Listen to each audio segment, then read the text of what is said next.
এয়া আকাশবাণী গুৱাহাটীৰ FM মহাবাহু। এতিয়া শুনক দৃষ্টিপাত। বিষয় ক্ৰীড়া আৰু অসম। সমল ব্যক্তি হিচাপে আমাৰ ষ্টুডিঅ'ত উপস্থিত আছে অসম ৰাজ্যিক ছাত্ৰ আৰু যুৱ কল্যাণ পৰিষদৰ সদস্য সচিব পবিত্ৰ মাৰ্ঘেৰিটা। অনুষ্ঠানটি চলি থকাৰ সময়ত আগ্ৰহী শ্ৰোতাই 0361-266-1876 আৰু 0361-266-2325 এই নম্বৰলৈ ফোন কৰি পোনপটীয়াকৈ অংশ ল'ব পাৰিব। অনুষ্ঠানটি আঁতৰি এয়া মানস প্ৰতিম শৰ্মা। ধন্যবাদ সমস্ত শ্ৰোতাকে আজিৰ দৃষ্টিপাত অনুষ্ঠানলৈ আদৰণি জনালোঁ। আমাৰ সৈতে সমল ব্যক্তি শ্ৰীযুত মাৰ্ঘেৰিটা ডাঙৰীয়া ষ্টুডিঅ'ৰ মাজত উপস্থিত আছে। আমি পবিত্ৰ মাৰ্ঘেৰিটা ডাঙৰীয়াকো অনুষ্ঠানলৈ আদৰণি জনালোঁ। পবিত্ৰ দা, প্ৰথমে আপোনাক শুভেচ্ছা জ্ঞাপন কৰিলোঁ। নতুন দায়িত্ব এই পৰ্যন্ত আপুনি গ্ৰহণ কৰা নাই, হয়, নতুন দায়িত্বৰ বাবে আপোনালৈ শুভেচ্ছা জ্ঞাপন কৰিলোঁ। ধৰক আমি এই ধৰণে আলোচনা আৰম্ভ কৰোঁ। আপুনি জ্যোতিষ চিত্ৰবনত 5 বছৰ অতি সুখ্যাতিৰে কাম কৰিলে। আপোনাৰ পূৰ্বসূৰী দুগৰাকী ব্যক্তি আছিলে বা খেলৰ সৈতে জড়িত যিসকল বিষয়ববীয়া আছিলে, মন্ত্ৰী বিধায়কসকল আছিলে, এই জড়িত যোৱা 5 বছৰত তেওঁলোকে খুব ভালদৰে কাম কৰিলে। গতিকে আপোনাৰ পৰা এইবাৰ স্বাভাৱিকতে প্ৰত্যাশা অধিক। কিদৰে আগবাঢ়িব নতুন দায়িত্বত? প্ৰথমেই আমাৰ দৈনন্দিন জীৱনৰ শৈশৱ কৈশোৰৰ পৰা আজি পৰ্যন্ত এক অবিচ্ছেদ্য সংগী অল ইণ্ডিয়া ৰেডিঅ' বা আকাশবাণী গুৱাহাটীৰ প্ৰতিগৰাকী শ্ৰোতালৈ মই পবিত্ৰ মাৰ্ঘেৰিটাই অনুষ্ঠানৰ আদিতে আন্তৰিক শ্ৰদ্ধা আৰু কৃতজ্ঞতা জ্ঞাপন কৰিছোঁ আমাৰ সৈতে অনুষ্ঠান শুনি থকাৰ বাবে। হয়, বিগত 4 বছৰ 8 মাহ ধৰি অসম চৰকাৰৰ সাংস্কৃতিক প্ৰতিষ্ঠান জ্যোতিষ চিত্ৰবনত মই অধ্যক্ষৰূপে সেৱা আগবঢ়াই আহিছিলোঁ আৰু নতুনকৈ আজিৰ পৰা প্ৰায় 2 সপ্তাহৰ আগেয়ে অসমৰ সন্মানীয় মুখ্যমন্ত্ৰী ডক্টৰ হিমন্ত বিশ্ব শৰ্মা নেতৃত্বাধীন চৰকাৰে আমাক এক নতুন দায়িত্ব দিছে। ছাত্ৰ আৰু যুৱ কল্যাণ উপদেষ্টা সমিতিৰ সদস্য সচিব। এটা পূৰ্বতকৈ তাৰ পৰিসীমা যথেষ্ট ব্যাপক, কাৰণ আগতে মূলতঃ চলচ্চিত্ৰ, সংস্কৃতি ইত্যাদিৰ সৈতে বেছিকৈ কাম কৰিবলগীয়া হৈছিল আৰু এতিয়া সংস্কৃতিৰ সমান্তৰালভাৱে ক্ৰীড়া, শিক্ষা আৰু যুৱ কল্যাণৰ বিভিন্ন দিশ সামৰি আমি কাম কৰিব লাগিব। এইখিনিতে প্ৰাণিধানযোগ্য মই বৰ গৌৰৱেৰে ক'ব পাৰোঁ যে প্ৰথম যেতিয়া এই ৰাজ্যিক ভিত্তিক ক্ৰীড়া, ছাত্ৰ আৰু যুৱ কল্যাণ উপদেষ্টা সমিতি গঠন কৰা হৈছিল, আমাৰ ভূতপূৰ্ব ৰাজ্যৰ মুখ্যমন্ত্ৰী শ্ৰীযুত স্বৰ্গীয় হিতেশ্বৰ শইকীয়াদেৱৰ নেতৃত্বত চৰকাৰখনে, তেতিয়া বৰ্তমানৰ মুখ্যমন্ত্ৰী ডক্টৰ হিমন্ত বিশ্ব শৰ্মাদেৱ আছিল প্ৰথমগৰাকী সদস্য সচিব। গতিকে তেখেতে বা তাৰ পৰৱৰ্তী সময়ত যিসকলে এই লেগেচিটো কঢ়িয়াই লৈ গৈছিল, সেইটো একেধৰণেৰে আগুৱাই লৈ যোৱাটো এটা গুৰুদায়িত্ব। তাৰ পৰৱৰ্তী সময়ত ডক্টৰ হিমন্ত বিশ্ব শৰ্মাদেৱৰ পিছত প্ৰণৱ গোস্বামী, তাৰপিছত কল্যাণ গগৈ, ৰাকিবুদ্দিন আহমেদ, তেখেত বিধায়ক ছয়গাঁৱৰ, লখিমপুৰ সন্মানীয় বিধায়ক শ্ৰীযুত মানৱ ডেকা আৰু বৰ্তমানৰ আমাৰ বিধানসভাৰ বিৰোধী দলপতি শ্ৰীযুত দেৱব্ৰত শইকীয়া আৰু আমাৰ চৰকাৰৰ দিনত লক্ষ্য কোঁৱৰদেৱ, এনেধৰণৰ কেইবাগৰাকীও অতি যশস্বী প্ৰশাসকে বিভিন্ন কাম কৰি গৈছিল। তেখেতসকলে যিখিনি কাম কৰি গৈছিল সেইখিনি আগুৱাই নিয়াটো আমাৰ দায়িত্ব। আৰু মোৰ সৌভাগ্য যে এই যিটো state level advisory committee for students and youth welfare government of Assam, এই সংস্থাটোৰ অধ্যক্ষ হ'ল মুখ্যমন্ত্ৰীগৰাকী নিজেই। গতিকে স্বয়ং ডক্টৰ হিমন্ত বিশ্ব শৰ্মাদেৱৰ নেতৃত্বত আমাৰ সংস্থাটোৱে কাম কৰিব আৰু মই সদস্য সচিব হিচাপে তেখেতৰ নেতৃত্বত যিখিনি আমি পৰিকল্পনা কৰিম সেইখিনি সুচাৰুৰূপে কৰি যাব লাগিব। এইখিনিতে আপোনাক এটা কথা আপোনাৰ জৰিয়তে আমাৰ সন্মানীয় শ্ৰোতাসকলকো দিব বিচাৰিছোঁ যে ক্ৰীড়াক প্ৰাধান্য দিও সমান্তৰালভাৱে, যিহেতু আমাৰ অনুষ্ঠানটো হ'ল ছাত্ৰ আৰু যুৱ কল্যাণ, কেৱল ক্ৰীড়া কেন্দ্ৰিক কাম আমাৰ ইয়াত নহ'ব। ক্ৰীড়াৰ সমান্তৰালভাৱে শিক্ষা, সংস্কৃতি আৰু যুৱ প্ৰতিভাক আমি আগুৱাই অনা আৰু বিভিন্ন ক্ষেত্ৰ, ই হয়তো ড্ৰাগছমুক্ত অসম গঢ়াটো আমাৰ এই সংস্থাই কাম কৰিব। ঠিক সেইদৰে মেট্ৰিকত ষ্টেণ্ড কৰাৰ পিছত গামোচাখন পিন্ধোৱাতকৈ তাৰ আগে যাক প্ৰয়োজন, সহায়ৰ প্ৰয়োজন, নৱম দশম শ্ৰেণীত যদি কাৰোবাক সহায়ৰ প্ৰয়োজন, সেইখিনি শিক্ষাগুৰুসকলৰ সহযোগত, বিভিন্ন সামাজিক শৈক্ষিক সংস্থাৰ সহযোগত তেওঁলোকক আগে আৱিষ্কাৰ কৰি কি সহযোগিতা পাৰি সমাজৰ সহযোগত বা চৰকাৰৰ সহযোগত তেওঁলোকক কিছু পৃষ্ঠপোষকতা সহযোগিতাৰ হাত আগবঢ়োৱা হ'ব। ঠিক সেইদৰে আমি বিভিন্ন ধৰণৰ কাম কৰোঁ, কিন্তু এইবাৰ পুনৰ ক'ব বিচাৰিছোঁ যে আমাৰ সংস্থাটো ক্ৰীড়া কেন্দ্ৰিক কেৱল নহয়, এই শিক্ষা সংস্কৃতি আধ্যাত্মিকতা সকলোবিলাক দিশ, মানসিক স্বাস্থ্যৰ সুস্বাস্থ্য ৰক্ষা, আনকি ৰোড ছেফটি বা যিটো পথ নিৰাপত্তা সেইবিলাকলৈ আমি সাঙুৰি ল'বলৈ চেষ্টা কৰিম পৰৱৰ্তী সময়ত পৰ্যায়ক্ৰমে প্ৰণালীবদ্ধভাৱে বিজ্ঞানসন্মতভাৱে। হয়, আমি খেলৰ কথা যদি পাতোঁ যে টকিঅ' অলিম্পিকৰ পিছত ৰাজ্যখনত খেলৰ উৎসাহ পৰিৱেশ আৰু অধিক মানে আমাৰ নজৰলৈ আহিছে যে এটা উৎসাহৰ পৰিৱেশ ইয়াত বিৰাজ কৰিছে। তাৰ কাৰণ অন্যতম কাৰণ হ'ল লাভলীনা। গতিকে সেই মানে ছাত্ৰ ছাত্ৰী বা যুৱক যুৱতীৰ মাজত খেলৰ যে উৎসাহজনক পৰিৱেশ আহিছে, ইয়াক আপুনি অধিক গতি দিয়াৰ বাবে কি পৰিকল্পনা ল'ব? খেলত এটা বৰ ভাল কথা হ'ল, খেলত কিছুমান বৰ শক্তিশালী সংস্থা আছে খেলবিলাক পৰিচালনা কৰিবলৈ, আৰু sports is a state subject. ৰাজ্যসমূহে কৰে আৰু কেন্দ্ৰৰ চৰকাৰে সম্পূৰ্ণ সহযোগিতা আগবঢ়ায়। ঠিক সেইদৰে খেলৰ কাম ক্ষেত্ৰভিত্তিক ব্যৱহাৰিকভাৱে কৰিবৰ বাবে বিভিন্ন সংস্থাই নিৰ্দিষ্ট সেই ক্ৰীড়াবিধৰ ওপৰত নিৰ্দিষ্ট সংস্থা কিছুমানে প্ৰণালীবদ্ধভাৱে বহু বছৰ ধৰি কাম কৰি আছে, যাৰ উপস্থিতি একেবাৰে গাঁও পৰ্যন্ত উপলব্ধ। গতিকে আমি তেখেতসকলকো সহযোগ কৰিব লাগিব আৰু তেখেতসকলৰ পৰা আমি সহযোগিতা লাভ কৰিব লাগিব। লাভলীনা আমাৰ এক গৌৰৱৰ কথা, আৰু লাভলীনাই আমাক অনুপ্ৰেৰণাৰ প্ৰতীক। যদি লাভলীনাই পাৰে ইমান সীমাবদ্ধতাৰ মাজতো তেওঁৰ ব্যক্তিগত হওক বা আমাৰ সামাজিক পৰিপ্ৰেক্ষিততো ক্ৰীড়া ক্ষেত্ৰত যথেষ্ট সীমাবদ্ধতা আছে, তৎসত্ত্বেও সকলোবিলাক বাধা নেওচি লাভলীনাই কিদৰে আজি বিশ্বৰ আটাইতকৈ শক্তিশালী মঞ্চখনত ক্ৰীড়া মঞ্চত প্ৰতিযোগিতাত উত্তীৰ্ণ হৈ আমাৰ ৰাজ্য তথা দেশলৈ সুনাম কঢ়িয়াই আনিছে। সেইবাবে লাভলীনাৰ পদকটো লাভলীনাই কোৱাৰ দৰেই কেৱল তেওঁৰ নহয়, সমগ্ৰ দেশবাসীৰ আৰু অসমৰ। গতিকে লাভলীনা আমাৰ অনুপ্ৰেৰণাৰ প্ৰতীক। আমাৰ মাজত সহস্ৰাধিক লাভলীনা লুকাই আছে, তেওঁলোকক সুন্দৰভাৱে আগুৱাই নিয়াটো আমাৰ সেই গাঁওখনৰ কোনোবা ক্লাবৰ যিদৰে এটা ৰেছপনচিবিলিটি, ঠিক সেইদৰে আমিবিলাক সকলো চৰকাৰে হওক বা অন্যান্য যিবিলাক সংস্থা আছে তেওঁলোকৰো সম্পূৰ্ণ দায়িত্ব। গতিকে আমি ভাবোঁ লাভলীনাক দৰে আৰু বহু লাভলীনা আৱিষ্কাৰ কৰিবলৈ আমি আগুৱাই যাম। আৰু এইটো ঠিক যে আমি খেলুৱৈসকল বা খেলুৱৈ প্ৰশিক্ষকসকল বা সংস্থাসকলক উপৰিও আমি বিশেষভাৱে কৃতজ্ঞতা জনাওঁ এগৰাকী অসমবাসী হিচাপে বা চৰকাৰী পক্ষৰ এগৰাকী প্ৰতিনিধি হিচাপে। আমাৰ অভিভাৱকসকলে আজিৰ তাৰিখত কেৱল নিৰ্দিষ্ট কেৰিয়াৰ ভিত্তিত এগৰাকী তেওঁলোকৰ সন্তানক আগুৱাই নিয়াৰ পৰিৱৰ্তে ক্ৰীড়া আৰু সংস্কৃতিৰ ক্ষেত্ৰতো আগুৱাই নিছে। এইটো অভিভাৱকসকলৰ যি সচেতনতা সি সাধুবাদৰ যোগ্য। কাৰণ অভিভাৱকসকল যদি কৈশোৰ বা শৈশৱত এটা প্ৰতিভাক যদি এনেকৈ আগুৱাই নিদিয়ে তেতিয়াহ'লে সি কেতিয়াও সম্ভৱ নহয়। গতিকে ঘৰখন আৰু প্ৰতিজন অভিভাৱক যি আজিৰ তাৰিখত পঢ়া শুনা, অংক, ইংৰাজী, সমাজ অধ্যয়নৰ সমান্তৰালভাৱে ক্ৰীড়াৰ ক্ষেত্ৰলৈ যে অতি পৰম আগ্ৰহেৰে যে আগুৱাই নিছে সেই কথাটো অতি মন কৰিবলগীয়া। আৰু লাভলীনাহঁতে সেই যিটো যাত্ৰা, সেই যাত্ৰাত অধিক দ্ৰুতি দিয়ে আৰু বেছি ত্বৰান্বিত কৰে। গতিকে আমি অভিভাৱকসকলকো অল ইণ্ডিয়া ৰেডিঅ'ৰ এই মঞ্চৰ পৰা মই পবিত্ৰ মাৰ্ঘেৰিটাই এগৰাকী অসমবাসী হিচাপে বা ছাত্ৰ আৰু যুৱ কল্যাণৰ নৱনিযুক্ত সদস্য হিচাপে আন্তৰিক শ্ৰদ্ধা আৰু ধন্যবাদ জ্ঞাপন কৰিছোঁ। হয়, নিশ্চয়কৈ আমি এই বিষয়ে কথা পাতিম। আমি আপোনাৰ পূৰ্বৰ দায়িত্বত অধ্যক্ষ হিচাপে জ্যোতিষ চিত্ৰবনৰ 5 বছৰ পূৰ্বৰ কথা পাতোঁ। আপোনাৰ বোধহয় তাত আটাইতকৈ ভাল লগা দিশটো কি আছিলে? জ্যোতিষ চিত্ৰবনৰ সৈতে আমি ব্যৱহাৰিকভাৱে 1995 চনৰ পৰাই মই ব্যক্তিগতভাৱে জড়িত। কাৰণ আমি তেতিয়াৰ পৰাই সংস্কৃতিৰ পেছাদাৰী ক্ষেত্ৰতো সেই গীতৰ পানী বন্ধনেই হওক বা চলচ্চিত্ৰৰ দৃশ্যগ্ৰহণেই হওক ইত্যাদিৰ কামত, দূৰদৰ্শনৰ কামেই হওক, এইবিলাকৰ কামৰ লগত আমাৰ সঘন আহ যায় জ্যোতিষ চিত্ৰবনলৈ সকলোৰে হয়, ন শিকাৰু হিচাপেই হওক বা পৰৱৰ্তী সময়ত এগৰাকী প্ৰযোজক বা সাংস্কৃতিক কৰ্মীৰূপেই হওক।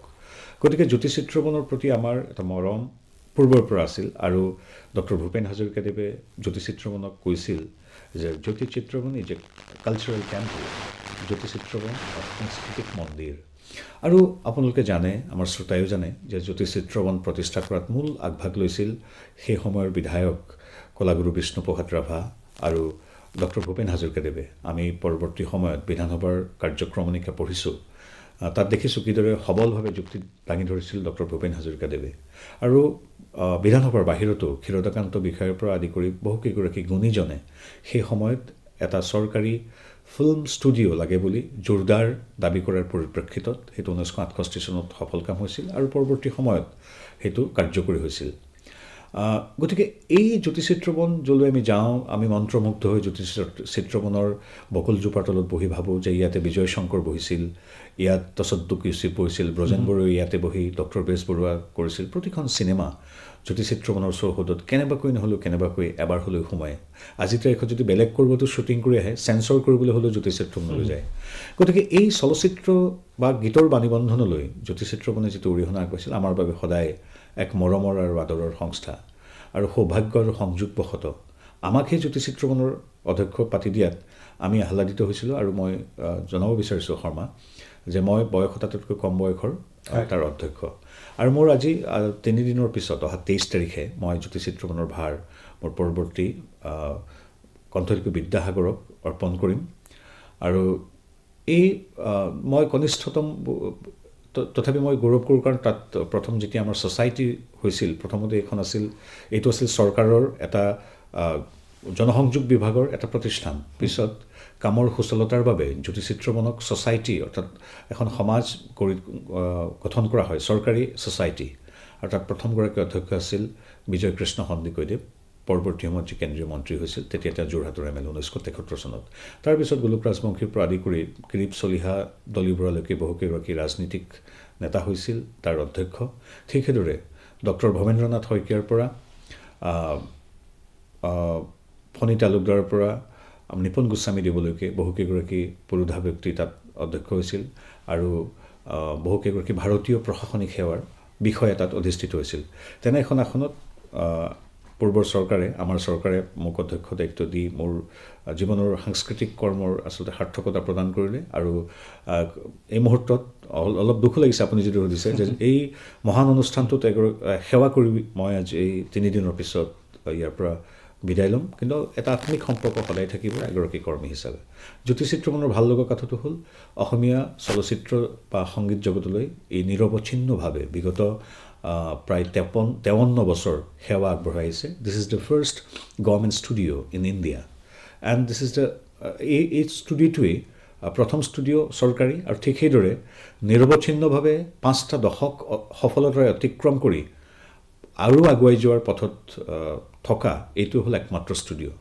চৰকাৰী ষ্টুডিঅ' 2-এটা অন্যান্য প্ৰদেশত চৰকাৰী পৃষ্ঠপোষকতাত গঢ় লৈ উঠিছিল যদিও বিভিন্ন কাৰণত বন্ধ হৈ গৈছিল আৰু বেলেগ সংস্থালৈ ই ৰূপান্তৰিত হৈ গৈছিল যিদৰে প্ৰভাত ষ্টুডিঅ' আজিৰ তাৰিখত film and television institute FTI Pune হৈ পৰিল সেইদৰে কিছু ষ্টুডিঅ' বেলেগতো আছিল বন্ধ হৈ গৈছে তাৰ বিপৰীতে আমাৰ জ্যোতিচিত্ৰবন ভূপেন হাজৰিকা বিষ্ণুৱে স্থাপন কৰা জ্যোতিচিত্ৰবন আজিও সগৌৰৱেৰে অসমৰ সাংস্কৃতিক ধ্বজা আজি উত্তোলিত কৰি ৰাখিছে গতিকে সেই জ্যোতিচিত্ৰবনক ভাল লাগে জ্যোতিচিত্ৰবনৰ এক বিশাল সেউজ পৰিৱেশ 50-60 বছৰীয়া পুৰণা তাৰ ঘৰবিলাক তাৰ শ্বুটিং ফ্ল'ৰ য'ত প্ৰথম ভদৰী শ্বুটিং হৈছিল আউটডোৰ শ্বুটিং হৈছিল ডক্টৰ বেজবৰুৱা তাৰ পৰা ডক্টৰ ভৱেন্দ্ৰনাথ শইকীয়া জাহ্নু বৰুৱাৰ পৰা আদি কৰি যিমান চিনেমা আজিৰ সিদিনাৰ চিনেমাখনলৈকে সেইবিলাক তাত ডাবিং শ্বুটিং ইত্যাদি হৈছিল বহু শতাধিক চিৰিয়েল তাত শ্বুটিং হৈছিল দূৰদৰ্শনৰ গীত বাণীবদ্ধ হৈছিল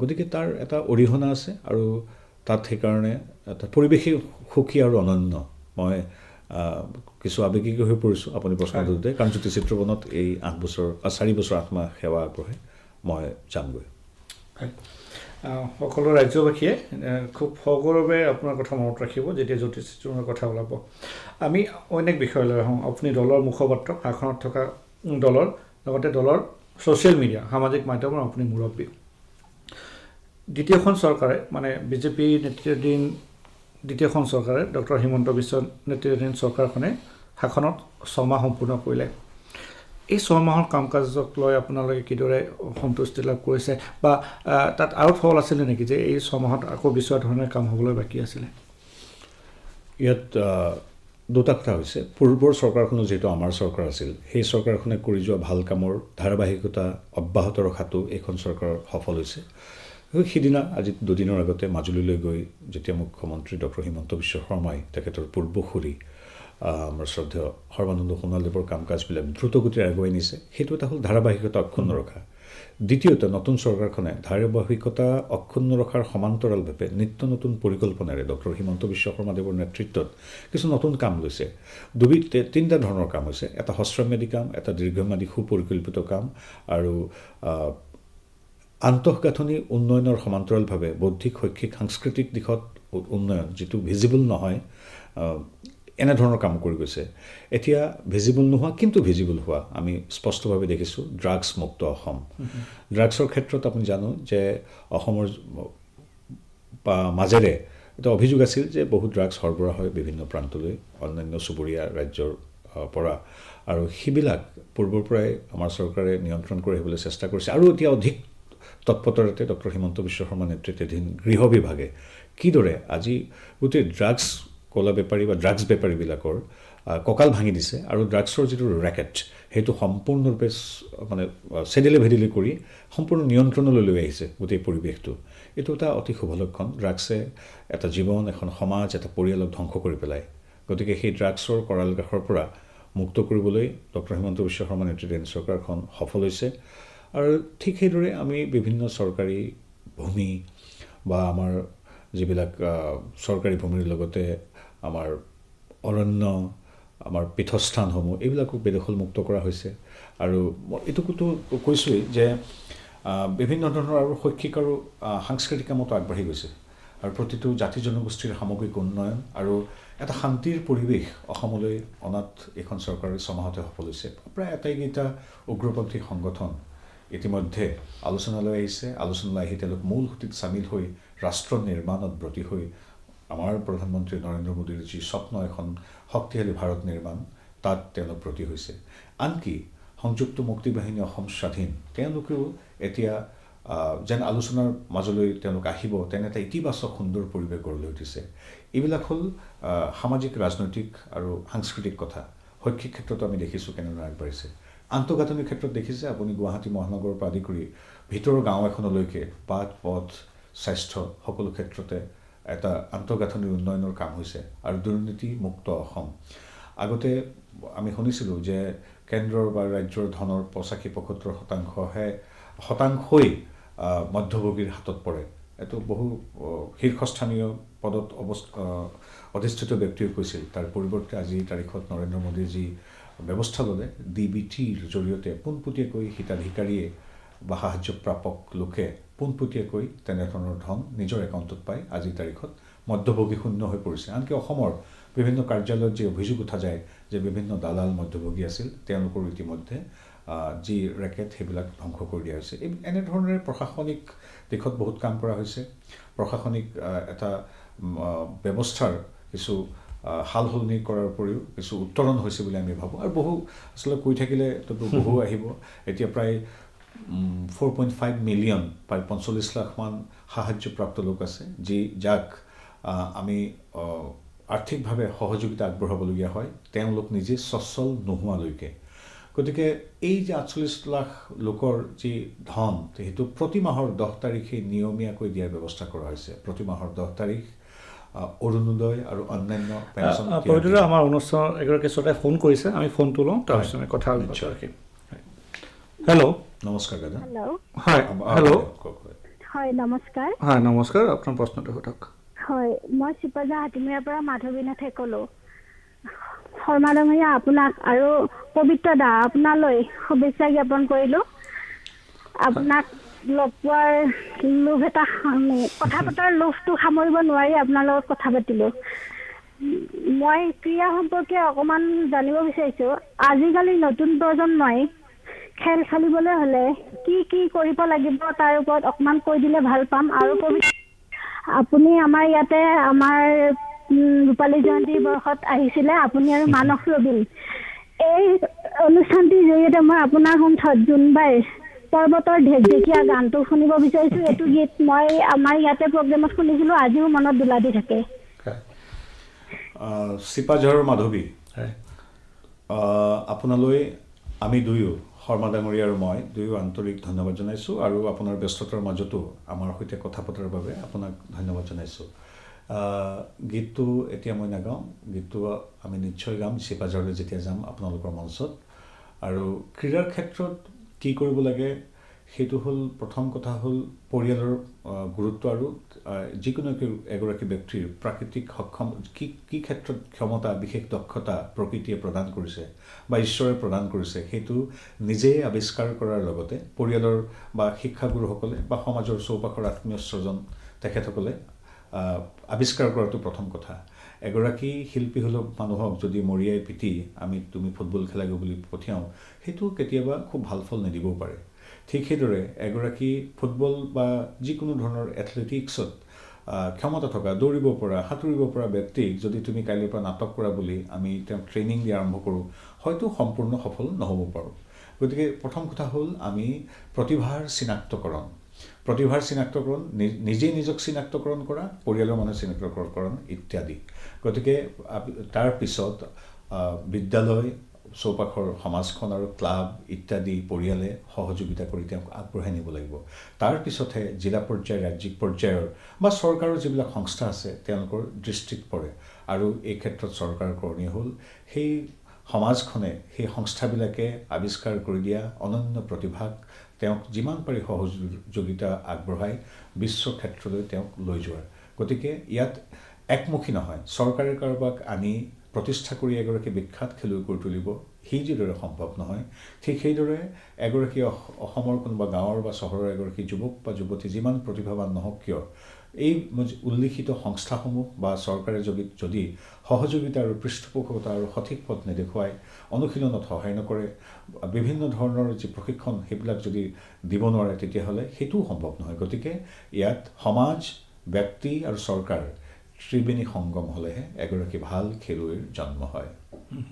মই আপোনাৰ উত্তৰৰ আৰু আমাৰ শ্ৰোতাগৰাকীৰ প্ৰশ্নৰ আদৰি অকণমান আগুৱাই গৈছোঁ।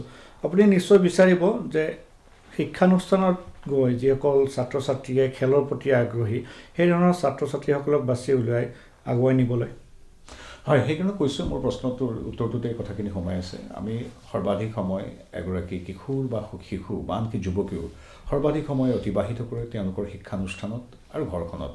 গতিকে ঘৰৰ অভিভাৱকে চাব লাগিব যে পঢ়া শুনাৰ সমান্তৰালভাৱে সেই আমাৰ সন্তানগৰাকী ক্ৰীড়া বা সংস্কৃতিৰ ক্ষেত্ৰত কিমান আগবঢ়া, কোনটোত বেছি আগ্ৰহী, তেওঁ শাৰীৰিকভাৱে ঈশ্বৰে বিশেষ শক্তি দিছে নেকি, মানসিকভাৱে বিশেষ শক্তি দিছে নেকি, সৃজনীশীলতা দিছে নেকি, সেই আৱিষ্কাৰ কৰি তেওঁ যদি মনে বিচাৰে, তেওঁ যদি আত্মাৰ নিৰ্দেশ আহে, শিশু কিশোৰ যুৱক যিয়ে নহওক কিয় তেওঁ বিচৰা কামটোত উৎসাহ যোগাব লাগে। গতিকে তাৰ সমান্তৰালভাৱে তেওঁ যেতিয়া প্ৰতিষ্ঠা লাভ কৰাৰ পথত অগ্ৰসৰ হ'ব, বিদ্যালয়ৰ শিক্ষাগুৰুসকল, বিদ্যালয়, সমাজ, সংস্থাসমূহে আগবঢ়াই নিওঁতেই পৰৱৰ্তী ধাপটোত চৰকাৰ তথা ৰাজ্যিক পৰ্যায় বা জিলা পৰ্যায়ৰ সংস্থাসমূহৰ দায়িত্ব আৰু কৰ্তব্য আহি পৰে। হয়, আমি পুনৰ আপোনাৰ দলীয় পদবীৰ সৈতে জড়িত থকা প্ৰশ্ন এটা সোধোঁ যে ৰাজ্যত বিভিন্ন ক্ষেত্ৰত মূল্যবৃদ্ধি হৈছে, এই বিষয়টো আপোনালোকক চিন্তিত কৰি তোলা নে? দাম বৃদ্ধি যিকোনো সামগ্ৰীৰ এইটো এটা নিশ্চিতভাৱে আমাৰ প্ৰত্যেকগৰাকী আমাৰ মানুহৰ বাবে এটা কষ্টকৰ কাম। এতিয়া দাম বৃদ্ধি নাই হোৱা বুলি বা ক'ত হৈছে বুলি কোৱাটো অতি হাস্যকৰ কথা। দাম নিশ্চিতভাৱে বৃদ্ধি হৈছে, কিন্তু পৃথিৱীৰ বিভিন্ন ৰাষ্ট্ৰৰ যিদৰে নিয়ন্ত্ৰণৰ বাহিৰত ওলাই গৈছে, এনেকুৱাও হৈছে কিছুমান ৰাষ্ট্ৰত আজিৰ তাৰিখত মুদ্ৰাস্ফীতি হৈ এটা ব্ৰেডৰ দাম 1000 টকা পৰ্যন্ত পাইছিল। কিন্তু এইটো কথা আমাৰ সৰ্বসাধাৰণ ৰাইজেও জানে যে কিছু শতাংশ দাম বৃদ্ধি হৈছে যদিও ই নিয়ন্ত্ৰণত আছে। আমাৰ অৰ্থনীতি একেবাৰে বিধ্বস্ত হৈ যাবলৈ দুয়োখন চৰকাৰে দিয়া নাই। আৰু আমাৰ দাম বৃদ্ধি হৈছে যদিও আমাৰ সৰ্বসাধাৰণ ৰাইজে যথেষ্ট কষ্ট স্বীকাৰ কৰি সহ্য কৰি আছে। এইকাৰণেই তেখেতসকলে নিজেই জানে যে বিগত 1.5 বছৰে কোভিড সৃষ্ট পৰিৱেশত সমগ্ৰ দেশ, সমগ্ৰ পৃথিৱী স্তব্ধ হৈ পৰিছিল। আমাৰ উৎপাদন কমি গৈছিল, আমাৰ পৰিবহণ কমি গৈছিল, আৰু কিছুমান নিৰ্দিষ্ট সামগ্ৰী, বিশেষকৈ খোৱা তেলৰ কথা কোৱা হয়, খোৱা তেলৰ ক্ষেত্ৰত আমি সম্পূৰ্ণ নিৰ্ভৰ কৰোঁ। সৰিয়হৰ উপৰিও বাকী 60% পৰা 65% খোৱা তেল আমি আমদানি কৰোঁ আমাৰ বিশ্বৰ অন্যান্য ৰাষ্ট্ৰৰ পৰা। আৰু সেই ৰাষ্ট্ৰসমূহৰ পৰা বিভিন্ন সময়ত কোভিডৰ সময়ত আমদানিৰ পৰিমাণ কমি যোৱাৰ লগতে কিন্তু আমাৰ ইয়াত যিটো চাহিদা, সেই চাহিদাটো কমি যোৱা নাই। 130 কোটি মানুহে তৈলজাত সামগ্ৰী খোৱাটোতো কমাই দিয়া নাছিল বা বন্ধ কৰি দিয়া নাছিল আৰু যেতিয়া লাহে লাহে কোভিড পৰিস্থিতি কিছু নিয়ন্ত্ৰণলৈ আহিল তেতিয়া আমদানি আকৌ আৰম্ভ হৈছিল যদিও তাত যথেষ্ট দাম বৃদ্ধি কৰি আমাৰ উৎসতে প্ৰেৰণ কৰিছিল আনকি কেন্দ্ৰ চৰকাৰে যি আমদানি শুল্ক এইবিলাক বহু কমাই দিছিল যদিও উৎসতে যিহেতু মূল্য যথেষ্ট বৃদ্ধি হৈছিল গতিকে কিছু দাম খোৱা তেলত বাঢ়িছিল কিন্তু আমি এতিয়া মন কৰিছোঁ যে আজি এসপ্তাহমানৰ পৰা খোৱা তেলৰ পৰা আদি কৰি অন্যান্য কৃষিজাত সামগ্ৰীৰ দামো কিছু নিয়ন্ত্ৰণ হৈছে এইখিনি তাৰ কথা কওঁ দাম বৃদ্ধি বুলি কওঁতে আপুনি লক্ষ্য কৰিব চাউলৰ দাম বৃদ্ধি হোৱা নাই আটাৰ দাম বৃদ্ধি হোৱা নাই যিবিলাক বস্তু উভৈনদী ভাৰতবৰ্ষত উৎপাদন হয় তেনে সামগ্ৰী বাদ দি যিবিলাক বস্তু আমাৰ বতৰ অনুযায়ী উৎপাদিত হয় বিশেষকৈ শাক পাচলি আৰু তৈলজাত সামগ্ৰী যিবিলাক আমি আমদানি কৰোঁ সেইবিলাকৰ দাম আমাৰ নিয়ন্ত্ৰণত নাথাকে ঠিক সেইদৰে ৰাজ্যৰ পৰিপ্ৰেক্ষিতত ক'বলৈ গ'লে আমি আলু আৰু পিঁয়াজৰ উদাহৰণ দিব পাৰোঁ আলু আৰু পিঁয়াজ আমি মূলতঃ মধ্য ভাৰতৰ পৰা আমদানি কৰিবলগীয়া হয় যাতায়াতী খৰচ বাদ দিওঁ যিহেতু আমি বেলেগৰ ওপৰত নিৰ্ভৰ কৰিবলগীয়া হয় আমি স্বাৱলম্বী নহয় গতিকে এইবিলাকৰ দাম বৃদ্ধি হয় গতিকে এনেধৰণৰ চাহিদা আৰু উৎপাদনৰ যিটো ভাৰসাম্যহীনতা এইবিলাকৰ বাবে হৈছে আৰু এই সমগ্ৰ বিশ্বতে এইটো এটা অসমৰ বা আমাৰ দেশৰ কথা নহয় সমগ্ৰ বিশ্বতে দামৰ বৃদ্ধি হোৱাৰ কাৰণটোৱে হ'ল জনসাধাৰণে জানে কোভিডৰ কাৰণে হৈছে আৰু এই মহামাৰীত সমগ্ৰ পৃথিৱীখন বন্ধ হৈ গৈছিল তৎসত্ত্বেও এটা সুস্থিৰ অৰ্থনীতি আমাক দিয়াৰ বাবে আমি এগৰাকী সাধাৰণ নাগৰিক হিচাপে নৰেন্দ্ৰ মোদীদেৱৰ চৰকাৰখনক আমি ধন্যবাদ জনাইছোঁ এইটো মই ৰাজনৈতিক দলৰ কৰ্মী হিচাপে নহয় কাৰণ আমাৰ যি GDP সেই GDP এতিয়া ঊৰ্ধ্বমুখী হৈছে এতিয়া অসমত আমাৰ GST কালেকশ্যন GST কৰ সংগ্ৰহ কিছু আগতকৈ বৃদ্ধি হৈছে সামগ্ৰিকভাৱে আমি এটা সুস্থিৰতাৰ ফালে আগবাঢ়িছোঁ দাম বৃদ্ধি কমি আহিছে আৰু এই চৰকাৰখনক আমি সাধাৰণ এটা কৈছোঁ আমাৰ চৰকাৰী চাকৰিয়াল 6-7 লাখ চৰকাৰী চাকৰিয়াল আছে সৰ্বাধিক আপুনি মন কৰিব যে কোভিডৰ সময়ত আমাতকৈ আৰ্থিকভাৱে আগবঢ়া বহু ৰাজ্যই চৰকাৰী চাকৰিয়ালসকলৰ দৰমহাৰ ধন কৰ্তন কৰিছিল বহু শতাংশ তাৰ বিপৰীতে আমি আৰ্থিকভাৱে কিছু পিছপৰা ৰাজ্য যদিও বিভিন্ন কাৰণত আমাৰ কিন্তু চৰকাৰী চাকৰিয়ালসকলে নিয়মিতভাৱে দৰমহা পাইছিল যিবিলাক সাহায্য পেঞ্চনে হওক বা স্বাস্থ্য শিক্ষা ইত্যাদি সেইবিলাক কোনো ধৰণে স্থবিৰ হোৱা নাছিল GST collection per month from 950 to it drop down to 150 crore per month তথাপিও কিন্তু ডক্টৰ হিমন্ত বিশ্ব শৰ্মা নেতৃত্বাধীন চৰকাৰে এই বিগত 7 মাহত সেইবিলাক সম্পূৰ্ণ নিয়ন্ত্ৰণত আনিছে গতিকে দাম বৃদ্ধি নিৰ্দিষ্ট কিছু বস্তুৰ হৈছে এতিয়া দাম বৃদ্ধি গাড়ী কম্পিউটাৰৰ যিদৰে হোৱা নাই চাউল বা আটাৰো হোৱা নাই কিন্তু কৃষিজাত কিছু সামগ্ৰী আৰু আমদানিকৃত সামগ্ৰীৰ দাম বাঢ়িছে অনস্বীকাৰ্য এতিয়া সম্পূৰ্ণ নিয়ন্ত্ৰণলৈ আহিলে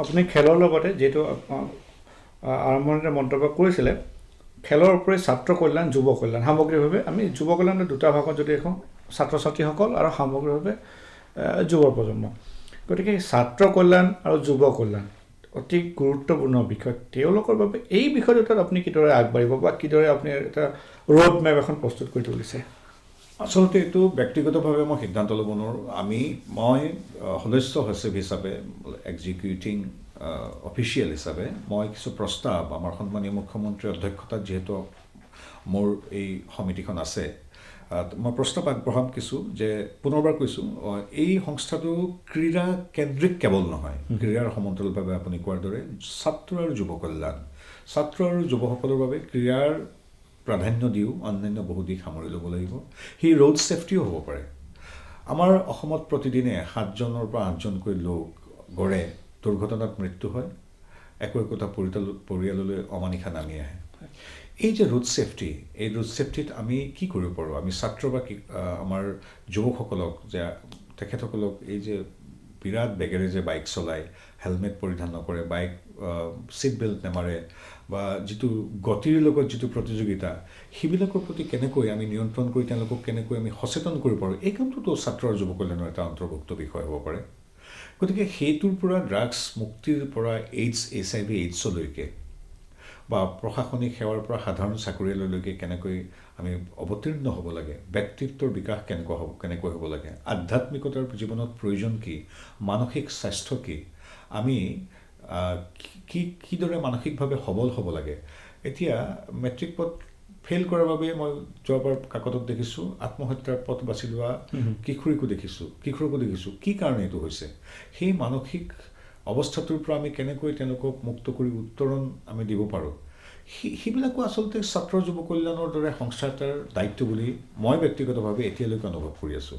ঠিক সেইদৰে কেৱল ACS বা IS পৰীক্ষাৰ ট্ৰেইনিঙেই নহয়, সমান্তৰালভাৱে বেংকিং, PO, বিভিন্ন ধৰণৰ কেন্দ্ৰীয় চৰকাৰৰ পৰীক্ষা ইত্যাদিবিলাকত ছাত্ৰ অৱস্থাৰ পৰা কেনেকৈ কিছু সাজু হ'ব পাৰি, বিভিন্ন ধৰণৰ ইংৰাজী, অসমীয়া, ইতিহাস ইত্যাদিৰ নিৰ্দিষ্ট বিষয়ৰ সমান্তৰালভাৱে ৰিজনিং বা self presentation in an interview কেনেকৈ কৰিব পাৰি, নিজৰ যিটো কেনেকৈ ব্যক্তিত্বৰ বিকাশ কৰিব পাৰি, how to speak, how to talk, how to present one self, এইবিলাক কথাও আচলতে মই ভাবোঁ এইটো বিশাল বিষয়। এইবিলাকত চিন্তাৰ কিছু অৱকাশ আছে বুলি ভাবোঁ, যে এইখিনি কৰিম সেইটো নহয়।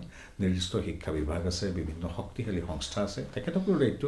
কিন্তু as a bridge between this implementing agency and the students community, এখন সাঁকো হিচাপে ছাত্ৰ আৰু যুৱ সমাজৰ আৰু চৰকাৰ বা অন্যান্য বেচৰকাৰী সংস্থাৰ মাজৰ এখন সবল আৰু বিশ্বাসযোগ্য সাঁকো হিচাপে কাম কৰিব পাৰোঁ। মই নকওঁ যে এনেকৈ আমি 50-70 লাখ যুৱকক আমি ট্ৰেইনিং দি দিম, কিন্তু ট্ৰেইনিং দিয়াৰ এটা পৰিৱেশ সৃষ্টি কৰি নিৰ্দিষ্ট বিভাগবিলাকৰ মাজত এটা সংযোগকাৰী সংস্থা আমি হ'ব পাৰোঁ। ঠিক সেইদৰে মুদ্ৰা লোন এতিয়া কেনেকৈ পায় সেইটো, মই লোনটো আমি আমাৰ সংস্থাটোৱে নিদিওঁ, সজাগতাৰ বিষয়, কিন্তু মুদ্ৰা লোনটো যে পাব পাৰি এগৰাকী প্ৰতিভাৱান যুৱকক বা ইয়াং অণ্টাৰপ্ৰিনৰক আমি কিদৰে দিব পাৰোঁ সেই কথাটো ক'ব পাৰোঁ। গতিকে আমি ভাবোঁ এটা বিশাল বিষয় লৈ আমি আগবাঢ়িম। ক্ৰীড়া, সংস্কৃতি আৰু কেৰিয়াৰ, দক্ষতা বিকাশ ইত্যাদি কিছু সামৰি আগবাঢ়িম বুলি এতিয়ালৈকে ভাবি আছোঁ। এই প্ৰস্তাৱখিনি আমি সন্মানীয় মুখ্যমন্ত্ৰীৰ নেতৃত্বাধীন যিহেতু আমাৰ সংস্থা, honourable chief minister is my immediate boss, my superior, গতিকে তেখেতৰ নেতৃত্বত আমি আগবাঢ়িছোঁ। তেখেত বহু অভিজ্ঞ, সংবেদনশীল আৰু তেখেতে খুব প্ৰণালীবদ্ধ বিজ্ঞানসন্মতভাৱে আগবাঢ়ে। তেখেতৰ মাৰ্গদৰ্শনত আমি এই কামখিনি সুচাৰুৰূপে কৰি যাবলৈ সক্ষম হ'ম বুলি আশা কৰিছোঁ।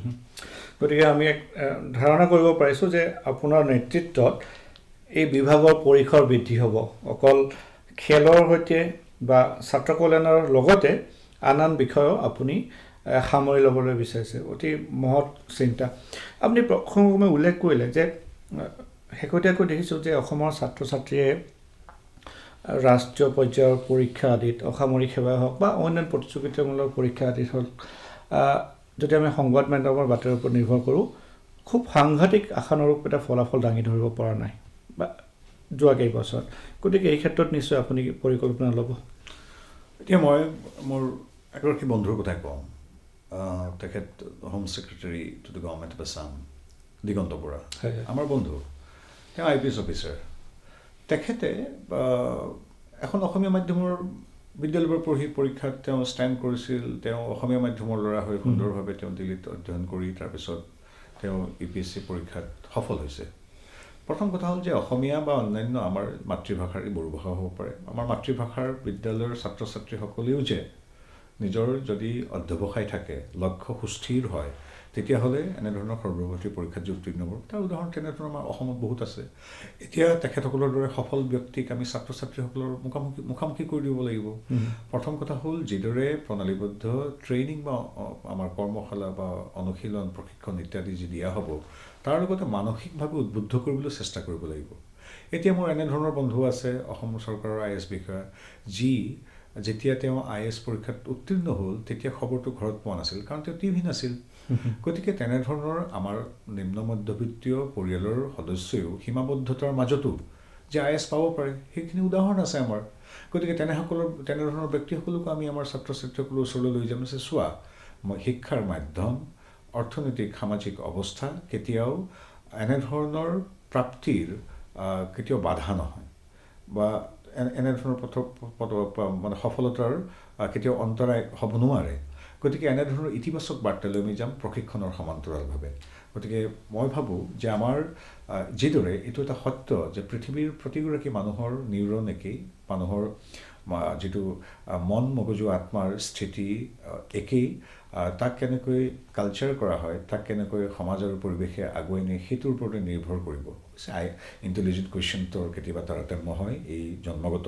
সেইটো বাদ দি পৃথিৱীৰ প্ৰত্যেকগৰাকী মানুহেই মানসিক আৰু শাৰীৰিকভাৱে একেই বুলি ভাবোঁ।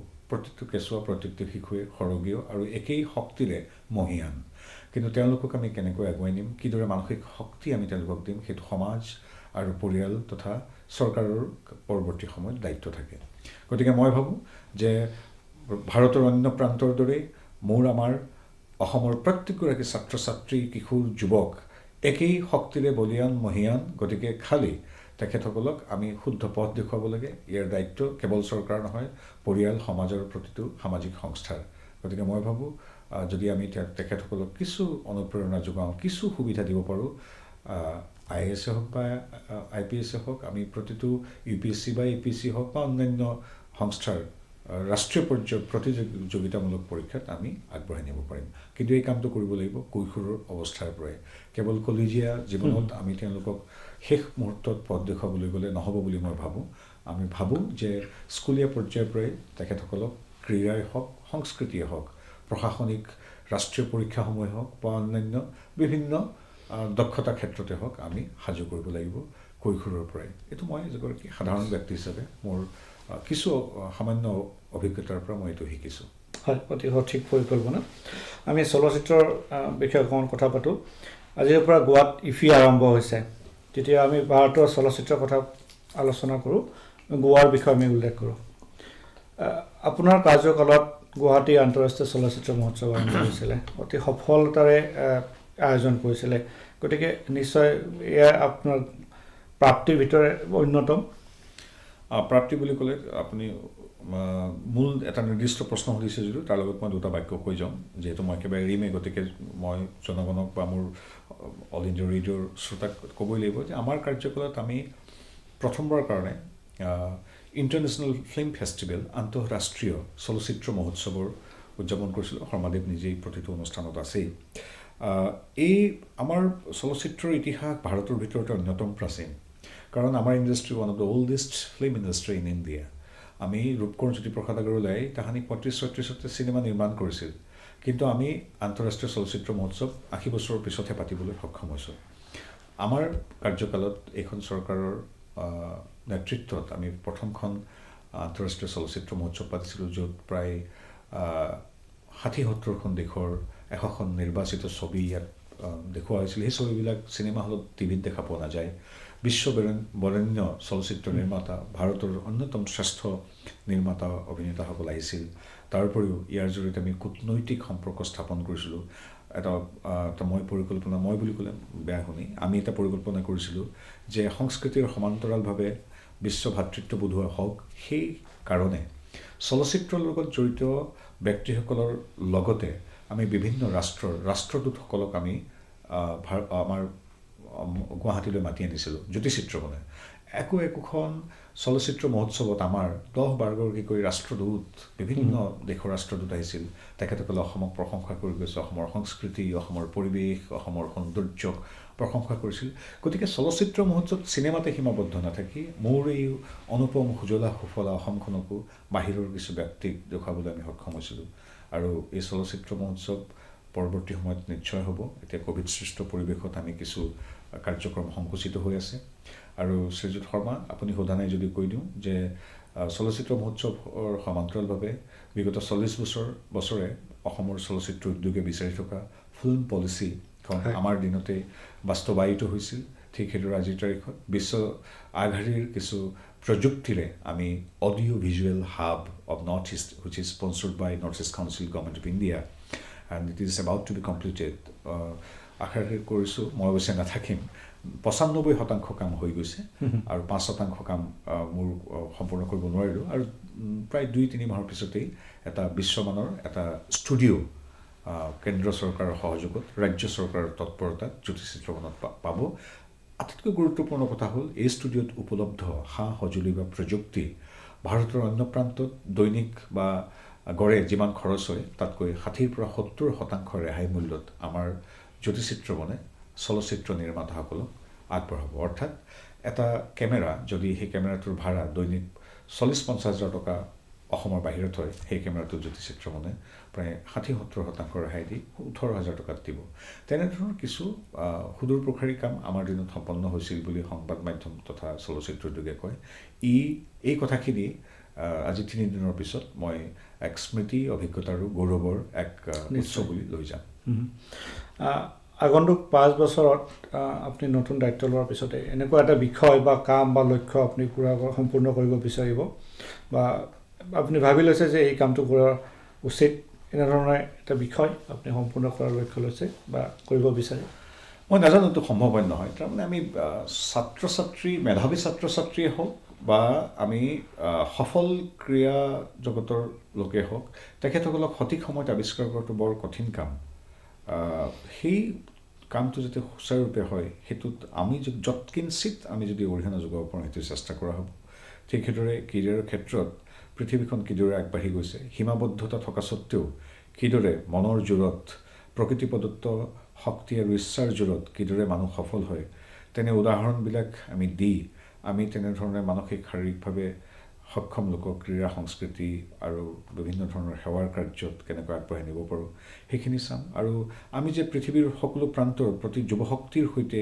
একেই সেই মনস্তাত্ত্বিক শক্তিটো আমি যদি বাৰ্তাটো আমি যদি গাঁৱে ভূঞে সিঁচৰতি কৰিব পাৰোঁ সি এটা কাম হ'ব বুলি ভাবোঁ কেৱল নিৰ্দিষ্ট ক্ৰীড়া উৎসৱ উদযাপন বা ক্ৰীড়া উৎসৱ মহোৎসৱ বা অন্যান্য সাংস্কৃতিক মহোৎসৱ উদযাপন ইত্যাদিতে সীমাবদ্ধ নাথাকি এনেধৰণে গাঁৱে ভূঞে গৈ চাহ বাগিচাৰ লাইনে লাইনে গৈ তেখেতসকলক যদি কিবা আমি কৰিব পাৰোঁ এইটো আমাক নিশ্চিতভাৱে মাৰ্গদৰ্শন দিবই ডক্টৰ হিমন্ত বিশ্ব শৰ্মাই তেখেতে যি ধৰণে কাম কৰিছিল প্ৰথম সদস্য সচিব হৈ সেই কামখিনি যদি আমি অকণমান আগবঢ়াই নিব পাৰোঁ সেই যথেষ্ট কাৰণ তেখেতে প্ৰয়াত মুখ্যমন্ত্ৰী হিতেশ্বৰ শইকীয়াদেৱৰ সৈতে লগ লাগি তেখেতে যিখিনি কাম কৰিছিল প্ৰতিটো গাঁৱে ভূঞে সিঁচৰতি বিভিন্ন ক্লাব সংস্থাক কিদৰে তেওঁলোকে এম্পাৱাৰ কৰিছিল সবলীকৃত কৰিছিল ঠিক সেইদৰে ছাত্ৰ ছাত্ৰীসকলৰ আলোচনীখনৰ পৰা তৰ্ক প্ৰতিযোগিতালৈকে কুইজ প্ৰতিযোগিতাৰ পৰা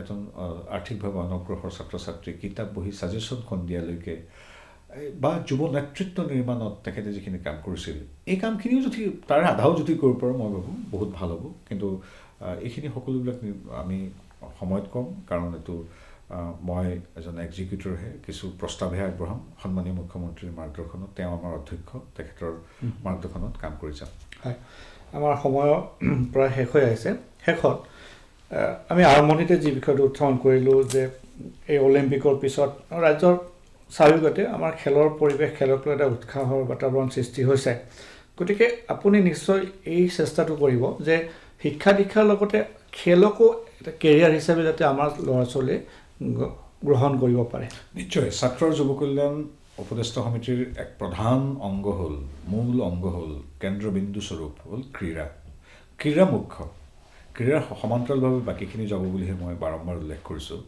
গতিকে লাভলীনা হিমা দাসৰ পিছত আমাৰ বহুত জয়ন্তৰ পিছত আৰু বহুত তেনেধৰণৰ প্ৰতিভা বহুত আছে খেলুৱৈ এতিয়া তেওঁলোক সাজু হৈ আছে আমাৰ অসমলৈ গৌৰৱ কঢ়িয়াবলৈ তেওঁলোকক আগুৱাই নিব লাগিব তেওঁলোকক ব্যক্তিগত পৰ্যায়ত প্ৰশিক্ষণ বা অন্যান্য যি প্ৰয়োজনীয় সহযোগিতা সেইখিনি আগবঢ়োৱাৰ লগতে যিখিনি মহান সংস্থাই যিবিলাক নিৰ্দিষ্ট ক্ৰীড়াৰ বাবে নিৰ্দিষ্ট সংস্থা ৰাজ্যিক জিলা পৰ্যায় বা মাণ্ডলিক পৰ্যায়ত আছে সেই সংস্থাবিলাকক আস্থাত লৈ তেখেতসকলক সবলীকৃত কৰি তেখেতসকলৰ উপদেশ লৈ তেখেতসকলে যিহেতু অভিজ্ঞ ব্যৱহাৰিকভাৱে 40-50-60 বছৰ ধৰি নিৰলসভাৱে এই এটা ক্লাবেই হওক বা এটা তেনেধৰণৰ এছ'চিয়েশ্যন হওক এই মানুহখিনিয়ে কৰ্মীসকলে প্ৰশিক্ষকসকলে সংগঠকসকলে ইমান ত্যাগেৰে ইমান কষ্টেৰে আজি বছৰ বছৰ ধৰি কাম কৰি আছে ষ্টেডিয়ামৰ সীমাবদ্ধতা খেলপথাৰৰ সীমাবদ্ধতা সা সঁজুলি নাই তাৰপিছত তেওঁলোকে হিমা দাস বা লাভলীনাক আগুৱাই লৈ গৈছে এই প্ৰশিক্ষকসকল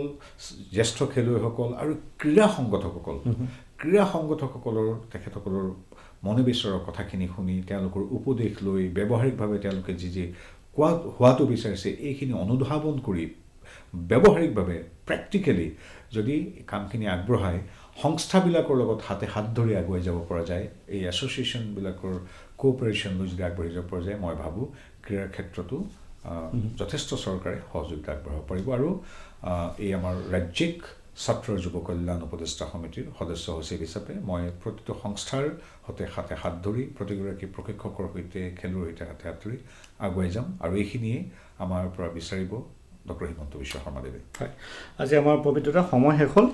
আমি পুনৰ এই ধৰণৰ আলোচনাত মিলিত হ'ম। আপুনি দায়িত্ব গ্ৰহণ কৰক আৰু পুনৰ শ্ৰোতাসকলে অধিকভাৱে আমি শ্ৰোতাসকলে মত বিনিময় কৰিম। পুনৰ আপোনালৈ ধন্যবাদ জনাই আজি আমাৰ দৃষ্টিপাত অনুষ্ঠানৰ ইয়াতে সামৰণি মাৰিলোঁ। ধন্যবাদ। শুভৰাত্ৰি মোৰ ফালৰ পৰা। দৃষ্টিপাত অনুষ্ঠানটি শুনিলে। বিষয় আছিল ক্ৰীড়া আৰু অসম। সমল ব্যক্তি হিচাপে আমাৰ ষ্টুডিঅ'ত উপস্থিত আছিল অসম ৰাজ্যিক ছাত্ৰ আৰু যুৱ কল্যাণ পৰিষদৰ সদস্য সচিব পবিত্ৰ মাৰ্ঘেৰিটা। অনুষ্ঠানটি আগধৰিলে মানৱ প্ৰতিম শৰ্মাই। এই আকাশবাণী গুৱাহাটীৰ FM মহাবাহু